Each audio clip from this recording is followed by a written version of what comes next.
यहाँ पर क्वेश्चन में आपको क्या बोला है कि श्याम अपनी बेटी से कहता है कि 7 साल पहले मैं तुमसे 7 गुना बड़ा था। तो यहाँ पर हम प्रेजेंट एज लिख लेते हैं और यहाँ से हम 7 ईयर्स बिफोर चले जाएंगे, पहले चले जाएंगे। तो एज का रेशो क्या हो जाएगा, फादर और डॉटर का, श्याम और उसकी बेटी की आयु का अनुपात कितना हो जाएगा, 7:1। अब बोला है कि अब से 3 साल बाद, तो यहाँ पर हम 3 ईयर आगे चले जाएंगे, +3 ईयर, मेरी उम्र तुम्हारी उम्र से 3 गुनी हो जाएगी। तो यहाँ पर अनुपात कितना हो जाएगा, 3:1 हो जाएगा।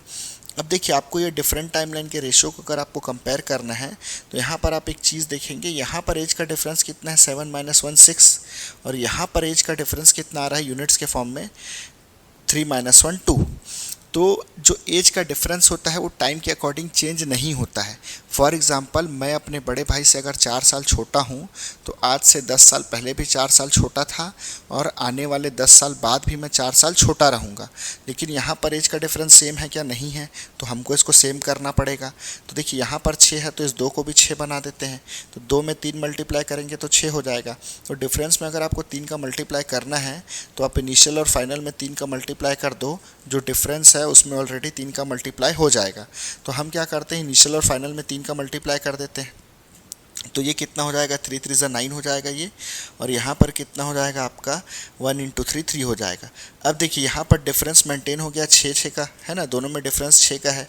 तो यहाँ पर हम क्या करते हैं, अब इस रेशियो को हम कंपेयर कर सकते हैं। अब देखिए, यहाँ पर जो डॉटर का जो एज है ये कितना बढ़ रहा है, यहाँ पर यूनिट्स के फॉर्म में 2 यूनिट्स बढ़ रहा है, 2 इकाई बढ़ रहा है। और जब हम एक्चुअल वैल्यू देखेंगे, है ना, एक्चुअल जब हम ईयर्स के फॉर्म में एज को देखेंगे तो कितने का गैप है, 7 और 3 कितने ईयर्स का गैप है, 10 वर्ष का। टोटल कितने ईयर्स का गैप है, 10 ईयर्स का, है ना। तो यहाँ पर 2 बराबर कितना हो जाएगा, 10 वर्ष हो जाएगा, है ना, क्योंकि यूनिट्स के फॉर्म में 2 बढ़ा है और एज के फॉर्म में 10 ईयर्स बढ़ा है। तो 1 बराबर कितना हो जाएगा, 5 ईयर्स हो जाएगा, 1 बराबर 5 वर्ष हो जाएगा। अब इस 1 बराबर 5 वर्ष को हम सभी जगह रख देंगे, जितनी वैल्यू है वहाँ पर रख देंगे तो उसकी एक्चुअल वैल्यू आ जाएगी। तो यहाँ पर हमारा जो फादर का एज है ये कितना हो जाएगा, फादर का एज कितना यूनिट है, 7 यूनिट है। तो 1 बराबर 5 वर्ष है, तो 7 बराबर कितना हो जाएगा, 35 वर्ष। 7 बराबर कितना हो जाएगा, 35 वर्ष। लेकिन हमको पूछा क्या है, श्याम की वर्तमान आयु।